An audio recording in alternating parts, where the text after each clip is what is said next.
আপনারা জানেন আজকে এই স্থানীয় সময় 6টার দিকে প্রফেসর ইউনূস একটা বাংলাদেশি খুবই উচ্চ শক্তিশালী সম্পন্ন একটা ডেলিগেশন নিয়ে চীনে আসেন। উনি এখানে বোয়াও যে এয়ারপোর্টে আপনি জানেন প্রতি বছর বোয়াও ফোরাম একটা বড় একটা আয়োজন হয়, পুরো এটা একটা গ্লোবাল কনক্লেভ। এখানে পুরো পৃথিবীর যারা বড় বড় বিজনেসম্যান আছেন, ওয়ার্ল্ড লিডার আছেন, পলিটিক্যাল লিডার আছেন, তারা আসেন, এরা প্রতি নিয়মিত এখানে আসেন। এটাকে বলা হয় হচ্ছে ড্যাভোস অফ দ্য ইস্ট।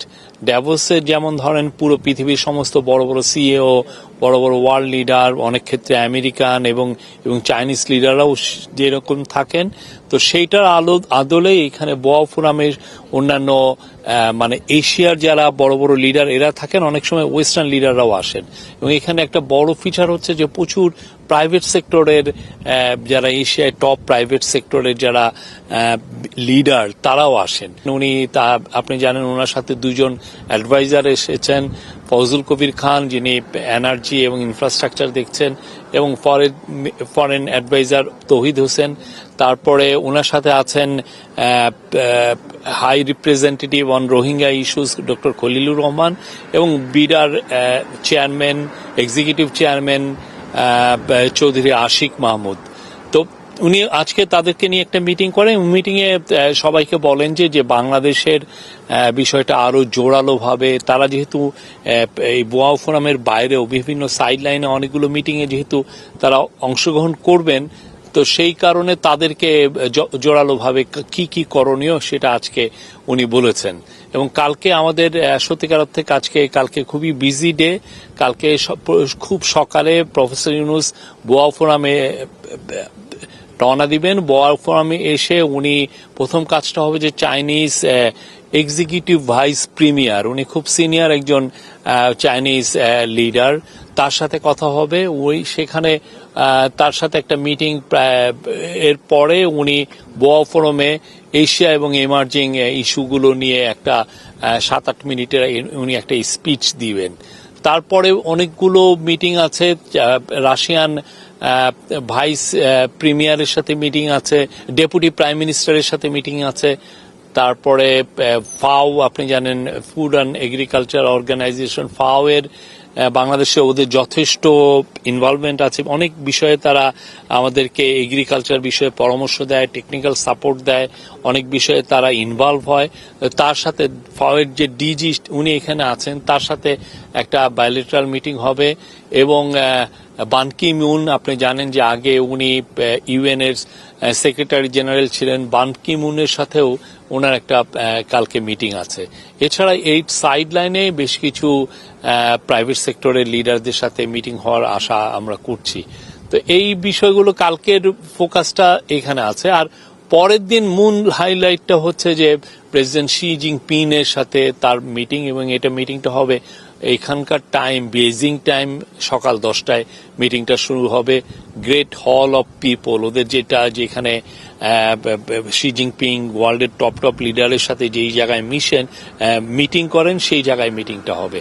ওই দিনটা খুব ইম্পর্টেন্ট, কারণ ওই দিন প্রফেসর ইউনূস অনেকগুলো মিটিং অ্যাটেন্ড করবেন, এই অফিসিয়াল মিটিং এর বাইরেও অনেকগুলো। একটা ম্যানুফ্যাকচারিং নিয়ে একটা বড় মিটিং আছে, সেখানে বাংলাদেশে ম্যানুফ্যাকচারিং অপরচুনিটি কি কি আছে সেটা বলা হবে। তারপরে বড় বড় বিজনেস লিডারদের 100 জনের বেশি বিজনেস লিডার, তাদের সাথে কথা হবে। তারপরে এনার্জি এবং ইনফ্রাস্ট্রাকচারটা নিয়ে, কারণ আপনি জানেন চাইনিজ কোম্পানি রিনিউয়েবল এনার্জি এবং ইনফ্রাস্ট্রাকচারে দেয়ার ওয়ান অফ তার মানে এখন ওয়ার্ল্ডের তারাই লিড করছে, তাদের সাথেও একটা বড় মিটিং আছে।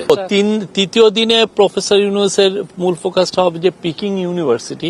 আপনি জানেন পিকিং ইউনিভার্সিটি ওয়ার্ল্ডের one of the best university. এখন টপ 10 ইউনিভার্সিটি বললে পিকিং ইউনিভার্সিটির নাম প্রায়ই আসে। তো পিকিং ইউনিভার্সিটিতে ওনাকে একটা অনারারি ডক্টরেট উপাধি দিবে। উনি ওইখানে যাবেন, ওইখানে উনি একটা স্পিচও দিবেন, একটা ভাষণ দিবেন। ওই দিনও একটা ওনার একটু বিজি টাইম, বাট আমরা মিড ডে মানে আফটারনুনের দিকে আমরা ঢাকার উদ্দেশ্যে রওনা দিব। এবং আশা করছি যে ঢাকায় আমরা 29 তারিখ বিকাল বেলায় আমরা ঢাকায় পৌঁছব। একে তো উনি একটা হচ্ছেন যে একটা দেশের লিডার, এক দেশের একজন, উনি চিফ এক্সিকিউটিভ, উনি চিফ অ্যাডভাইজার হিসেবে উনি দেশের হয়ে যে কথাটা বলবেন। আর একটা হচ্ছে যে ওনার তো আর একটা আইডেন্টিটি আছে যে উনি একজন নোবেল পিস লরিয়েট, উনি নোবেলের শান্তি পুরস্কার পেয়েছেন সেই 2006 সালে। তো উনার যে ভাবনাগুলো, উনি এই ভাবনাগুলো তুলে ধরবেন।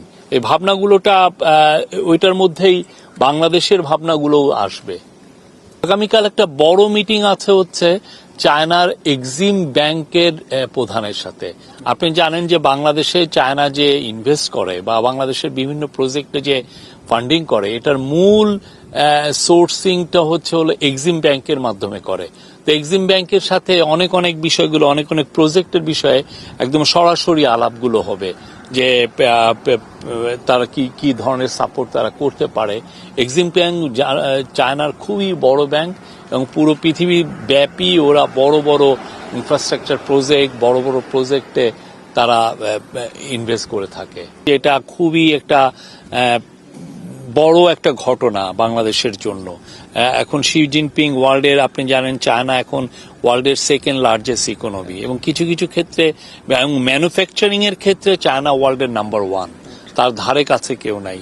ওয়েস্টার্ন নেশনগুলো অনেক ক্ষেত্রে সার্ভিস সেক্টরে এগিয়ে আছে, কিন্তু চায়না ম্যানুফ্যাকচারিং এ চায়না ইউএস এরও তাদের 3 গুণ বড় তাদের ম্যানুফ্যাকচারিং সেক্টর। তো বাংলাদেশে তাদের এই ম্যানুফ্যাকচারিং একটা প্রফেসর ইউনূসের একটা মূল ইচ্ছা, উনার একটা বড় ইচ্ছা হচ্ছে যে বাংলাদেশকে একটা ম্যানুফ্যাকচারিং হাব হিসেবে ট্রান্সফর্ম করা। বাংলাদেশকে একটা মানে আপনি ম্যানুফ্যাকচারিং হাব যদি আমরা না করতে পারি, তাহলে যেটা হবে যে আমরা এনাফ জব তৈরি করতে পারবো না। উনি মনে করেন যে বাংলাদেশে প্রচুর জব তৈরি করা উচিত।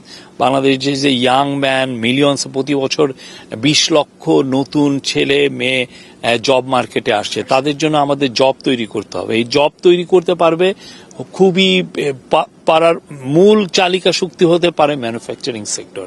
তো উনি চাচ্ছেন এই ম্যানুফ্যাকচারিং সেক্টর আপনি কিভাবে জব তৈরি করতে পারেন। You need to bring foreign direction investment, বড় কোম্পানিকে আপনি ডেকে এনে তারা যাতে বাংলাদেশে ম্যানুফ্যাকচারিং সেক্টরে ইনভেস্ট করে। যেমন লংগি, চাইনিজ যিনি যে একটা ওরা ফটোভোল্টাইক সোলার প্যানেলের যারা নির্মাতা, ওরা পৃথিবীর 70% তারা সোলার প্যানেল লংগি করে।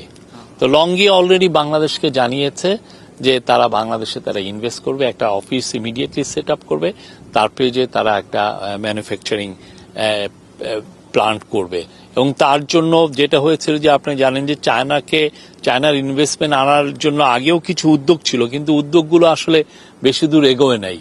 তখন কি হয়েছে যে 2016 সালে ডিক্লেয়ার করা হয়েছে যে চায়নার জন্য স্পেশাল ইকোনমিক জোন করা হবে, কিন্তু ওই ইকোনমিক জোনটা দৃশ্যত কিন্তু কোনো প্রোগ্রেসই করেনি।